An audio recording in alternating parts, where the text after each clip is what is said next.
T-E-E-R-E. It's about the toys.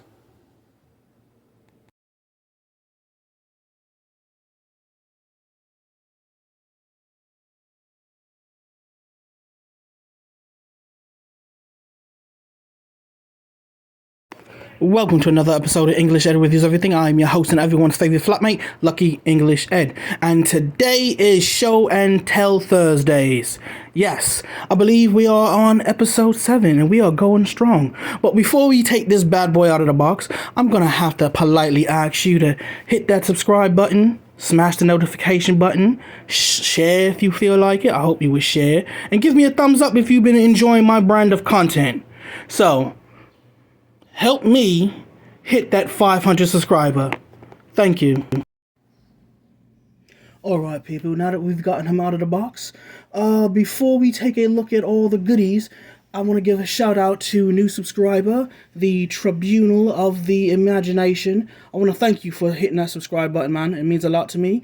We are on our way to 500 subscribers, and you made it one step closer, so big ups to you, man. Thank you.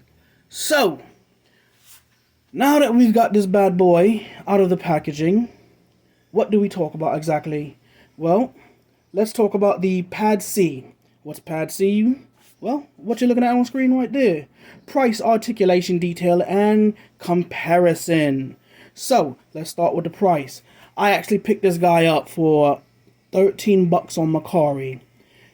He still goes for the average sum of $30 some places. You could probably find them at Mattel Creations for like 25 or so. I'm not sure. I really don't look over there. But I got mine brand new in box, factory sealed for $13. Next, let's take a look at the articulation. Now, he is standard for the male buck of the He-Man, of the Masterverse line. He is standard for that. So let's just take a look at that. Let's get his cape out the way and talk about these meaty ass calves. He has pinless. Oh, there we go. He has pinless double jointed knees. He can almost kick himself in the own ass. He has a boot swivel, which allows for that type of rotation. He has a hinge and a pivot. So now he has all types of broken up leg. He's supposed to be the hero of Eternia, but he just crumples under the weight. So let's get that back into there. He has a swivel at the thigh, which allows for 360 rotation. His legs, his hips are on a ball joint, which allows this much of the Van Damme splits. No drop down hips. He has a swivel at the waist, allowing for 360 rotation as well. He has a ball joint at the sternum, which allows for all that good movement. We also have multiple hands, which are all on horizontal hinges, which for someone who's wielding a sword, he should have at least one vertical grip. At least one. To get that type of motion. He has double jointed. Let's see if we got that on camera. Double jointed biceps. Which allow. Oh, excuse me. Double jointed. Now you see. My co-host is here with me. Say hello, Stoner. Hi, Stoner. And she's making me laugh when I should be focusing on making good content for you. Where were we? Double jointed pinless elbows, which allow for slightly above 90 degrees. Stop it.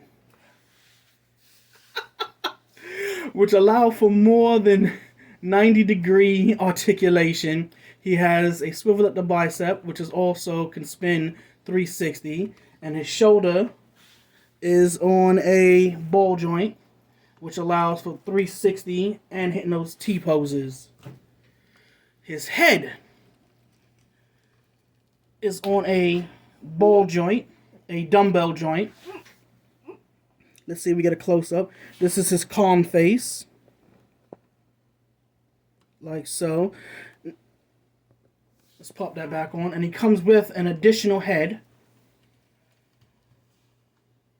He comes with an additional head, which is being held by my mannequin, him. Let's just take that off right there. Bring that in. Beautiful sculpted dreads, and this is his snarling face. He's angry, but not very angry. Kind of like an awkward smile. Someone who never smiles. You tell them to smile, and then you like say like, "No, okay, you can stop smiling now. It's actually scaring me." Type smile. He comes with also a horizontal open hand for handling the sword. And he comes with a piss him off and he'll give you a taste of the back of his hand.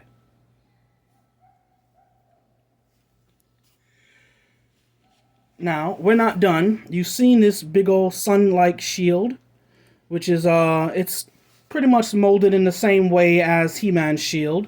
But then we have the 2 additional weapons he comes with, which are the He-Man sword itself, but broken into two parts, which is the light and dark version of the He-Man sword when he screams, "I have the power." So, now let's get into detail. Now, taking a closer look at this figure without his head on screen, we can clearly see he is beautifully sculpted. That being said, if you've seen the He-Man buck, then you've seen this because it's exactly the same. It just has better paint app and better wash, in my opinion, which is far superior. Going into the detail into his cloth good cape, it has a wire in it, so you can hit those cool wind effects. It is shredded in a way that makes it look like it's old. In my opinion, it's a little too symmetrical. I would have liked a little more asymmetry in it. And then he has a fur. I'm not sure what this is actually called. I'm gonna call it a fur pauldron. I'm pretty sure there's no such thing as a fur pauldron, but this is a fur pauldron. And then looking at his power armor, you can see, if I bring it in closer, you can see it's been sculpted in a way where it looks like it has rivets. Also, that symbol again for the, I believe it's his personal symbol, his symbol of Grayskull. Personally, I would have liked actual Castle Grayskull on it, but beggars can't be choosers. That covers detail. Now, we need to cover comparisons. First up and foremost, we're going to compare him against actual good old-fashioned He-Man. Let's get him in the background here. Let's set him up. And we have good old-fashioned He-Man here. He looks kind of like a nerd standing like that.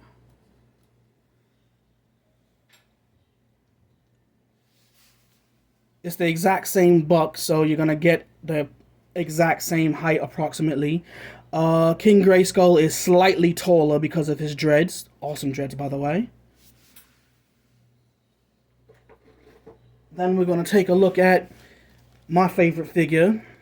Not exactly from the Mattel, not exactly from the He-Man Masterverse line, but made by Mattel in the Masterverse line.